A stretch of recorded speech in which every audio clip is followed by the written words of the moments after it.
શ્રીમદ્ ભગવદ ગીતા અધ્યાય 6 શ્લોક 3 આરુરુક્ષોર્મુનેર્યોગં કર્મ કારણમુચ્યતે યોગારૂઢસ્ય તસ્યૈવ શમઃ કારણમુચ્યતે। યોગમાં પૂર્ણતા માટે અભિલાષી નવોદિત જીવાત્મા માટે આસક્તિ રહિત કાર્ય કરવું એ સાધન કહેવાય છે, જ્યારે મુનિ કે જે સિદ્ધ યોગી છે તેના માટે ધ્યાનમાં પરમશાંતિ એ જ સાધન કહેવાય છે। તૃતીય અધ્યાયના દ્વિતીય શ્લોકમાં શ્રીકૃષ્ણ કલ્યાણ પ્રાપ્તિ માટે બે માર્ગોનો ઉલ્લેખ કરે છે, ચિંતનનો માર્ગ અને કર્મનો માર્ગ। આ બંનેની તુલનામાં તેઓ અર્જુનને કર્મના માર્ગનું અનુસરણ કરવા ઉપદેશ આપે છે। પંચમ અધ્યાયમાં દ્વિતીય શ્લોકમાં તેઓ કર્મ માર્ગને ઉચિત માર્ગ તરીકે ઘોષિત કરે છે। શું તેનો અર્થ એવો થાય કે આપણે સમગ્ર જીવનકાળ પર્યંત કર્મ જ કરતા રહેવું?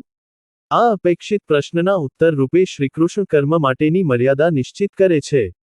જ્યારે આપણે કર્મયોગનું પાલન કરીએ છીએ ત્યારે તે મનના શુદ્ધિકરણ અને આધ્યાત્મિક જ્ઞાનની પરિપક્વતા તરફ દોરી જાય છે, પરંતુ જ્યારે મન શુદ્ધ થઈ જાય છે અને આપણે યોગમાં પારંગત થઈ જઈએ છીએ પશ્ચાત કર્મયોગનો ત્યાગ કરીને કર્મ સંન્યાસ લઈ શકીએ છીએ।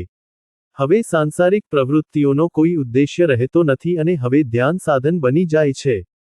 તેથી આપણે જે માર્ગનું અનુસરણ કરતા હોઈએ તે આપણી પાત્રતાની ગરણીમાંથી ગાળીને નિશ્ચિત કરવો જોઈએ। આ શ્લોકમાં શ્રીકૃષ્ણ પાત્રતાના માપદંડ અંગેની સ્પષ્ટતા કરે છે।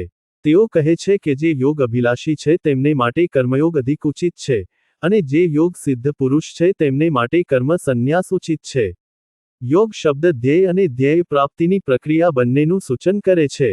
જ્યારે આપણે તેની ધ્યેય સ્વરૂપે ચર્ચા કરીએ છીએ ત્યારે આપણે યોગ શબ્દનો ઉપયોગ ભગવાન સાથેનું જોડાણ તરીકે કરીએ છીએ, અને જ્યારે આપણે તેની પ્રક્રિયા તરીકે ચર્ચા કરીએ છીએ ત્યારે આપણે યોગ શબ્દનો ઉપયોગ ભગવાન સાથેના જોડાણ અંગેનો માર્ગ તરીકે કરીએ છીએ। આ સંદર્ભમાં યોગ એક નિસરણી સમાન છે, જે ચડીને આપણે ભગવાન સુધી પહોંચીએ છીએ। નિમ્નતર પગથિયા પર આત્મા ભૌતિક વિષયોમાં વ્યસ્ત ચેતના સાથે સંસારમાં અટકેલો રહે છે।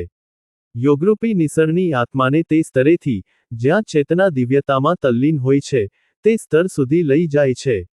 આ નિસરણીના વિવિધ સોપાનના વિભિન્ન નામ હોય છે, પરંતુ આ સર્વ માટે યોગ એ એક સામાન્ય શબ્દ છે। યોગ આરુરુક્ષુ એ એવા સાધક છે જે ભગવાન સાથેના જોડાણ માટેની અભિલાષા ધરાવે છે અને જેણે આ નિસરણી ચડવાનો પ્રારંભ જ કર્યો છે।